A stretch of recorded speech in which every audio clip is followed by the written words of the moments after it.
Hey guys, this is going to be a demo video kind of explaining the 2017 Jeep Wrangler Sport I've got for sale here on Bring a Trailer.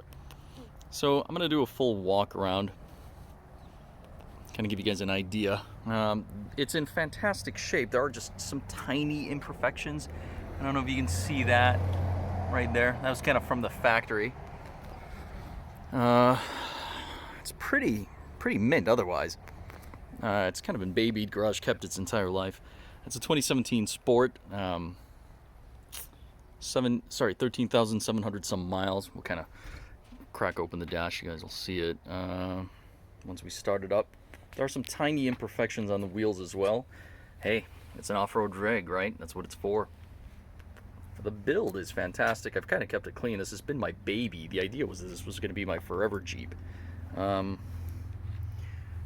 Pretty good finish, pretty clean. Again, some tiny imperfections that are very hard to see. Bumper winch, Smitty built, very well built. LED lights, not the little ones, but also the standard headlights. There's a quick disconnect for that winch as well. So 37s. Yep, it's got some worn front locking hubs. Sliders, the usual. Ace rear bumper with swing out gate. So I actually re-welded this myself because it wasn't kind of as rigid as I wanted it to be, so kind of machined and welded this part up. It's not super pretty, but man, is that strong. Jeep's clean, good shape.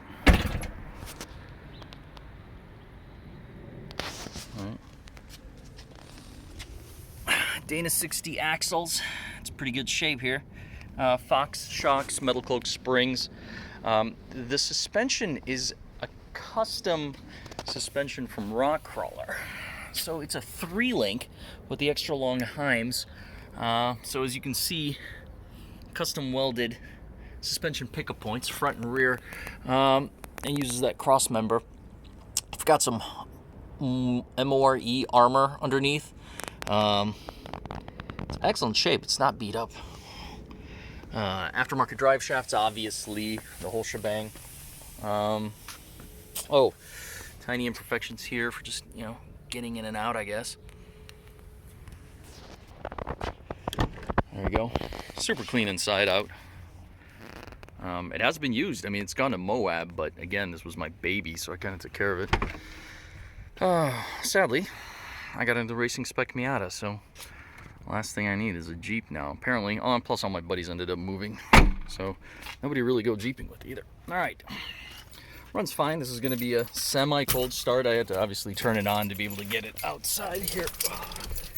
So, yeah, I mean, it's not warm, but again, like I said, I started it to get it out of the garage.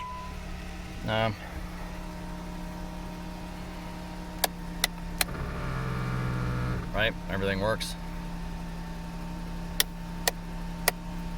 Cool. Factory radio, which is junk. Got the frog for good luck. Obviously needed the avatar. I really like these handles. They're pretty good. In addition to that, we've got the sound deadening and insulation. That actually really quiets it down a bunch. You can see kind of we're talking about. It's really nice and clean. Everything's good on the inside, outside. Drives well, starts up, runs good. No issues, no problems, no defects. Yeah, I don't know. Oh, here, Tom, do me a favor, hold this, I'll pop the hood.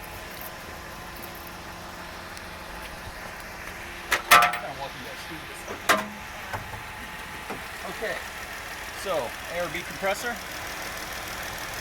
We fabbed up that disconnect for that winch.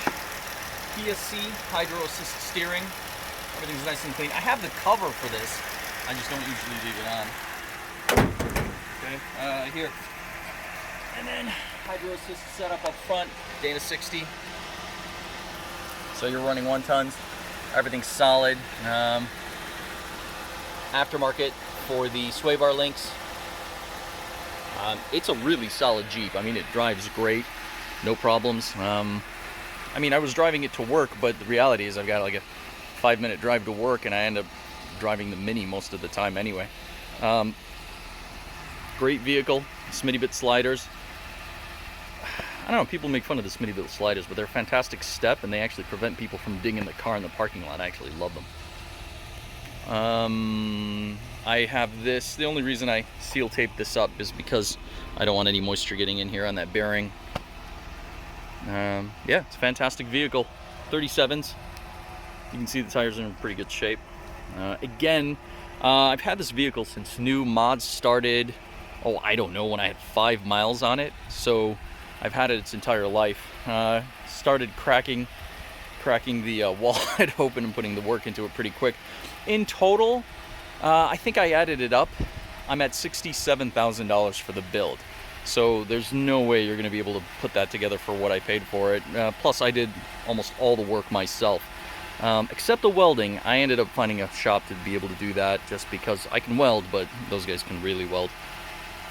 Yeah, I mean, it's a fantastic rig. Solid, reliable, bulletproof. It's kind of, the idea was to keep it as a forever rig, but like at some point, how many vehicles do you need, right? Okay, anybody have any questions? Just let me know. Thanks.